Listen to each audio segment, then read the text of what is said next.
শয়তান ইবলিস হয়েছে কেন জানা আছে আপনাদের? আল্লাহ রাব্বুল আলামিন যখন আমাদের আদি পিতা বাবা আদম আলাইহিস সালাতু ওয়াস সালামকে সৃষ্টি করলেন, তো আল্লাহ তাআলা এই মানুষ জাতিকে শ্রেষ্ঠত্ব প্রকাশের জন্য, মানুষ জাতিকে শ্রেষ্ঠত্ব বোঝানোর জন্য সমস্ত ফেরেশতা এবং তখন যারা জিন জাতি ছিল, এই ইবলিসও তখন ফেরেশতাদের সাথে ছিল। আল্লাহ তাআলা সকলকে ঘোষণা করলেন, উসজুদু লি আদম, এই তোমরা আদমকে সম্মানের সিজদা করো, আদমকে সম্মানের সিজদা করো। একটু এই কথা থেকে বুঝে থাকলে বলেন, আল্লাহ তাআলা যেই ফেরেশতাদেরকে আদমের সামনে সিজদা করতে বললেন, এটা কি ইবাদতের সিজদা নাকি সম্মানের সিজদা? সম্মানের সিজদা। এবার আসেন, যখন সমস্ত ফেরেশতা সিজদায় লুটায়া পড়ল, ওয়াইদ কুল্লা লিল মালাইকাতি ইসজুদু লি আদম ফাসাজাদু, সমস্ত ফেরেশতা সিজদায় লুটায়া পড়ল ইল্লা ইবলিস।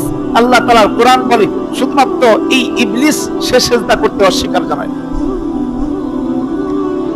একটা সিজদা মাত্র, একটা সিজদা মাত্র আল্লাহ তাআলা যখন করতে বলছেন, আল্লাহ তাআলা কি নিজেকে না, একজন বান্দাকে, একটা মাখলুককে, বাবা আদমকে সিজদা করতে বলেছেন ইবলিসকে, যেই ইবলিস আল্লাহ তাআলার এত মাহাত্ম্য অর্জন করেছিলেন, এত দামি হয়েছিলেন, আল্লাহ তাআলা ফেরেশতাদের সামনে ফেরেশতাদের শিক্ষক থেকে নির্ধারণ করেছিলেন, তার নাম ছিল মুআল্লিমুল মালায়েকা। তাকে আল্লাহ তাআলা ফেরেশতাদের শিক্ষক বানায় দিয়েছিলেন। এত মর্যাদার অধিকারী এই ইবলিস মাত্র একটা সিজদা অস্বীকারের কারণে দুনিয়ার সবচাইতে লানতপ্রাপ্ত, সবচাইতে নিকৃষ্ট একটা ইবলিসে পরিণত হয়েছে।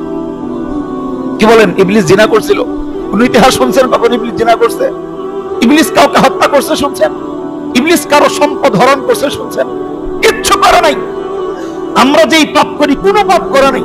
আল্লাহ তাআলার সামনে কখনো নাফরমানি করে নাই, আল্লাহ তাআলা নাফরমানি করে নাই, শুধুমাত্র একটা সম্মানের সিজদা অস্বীকার করেছে।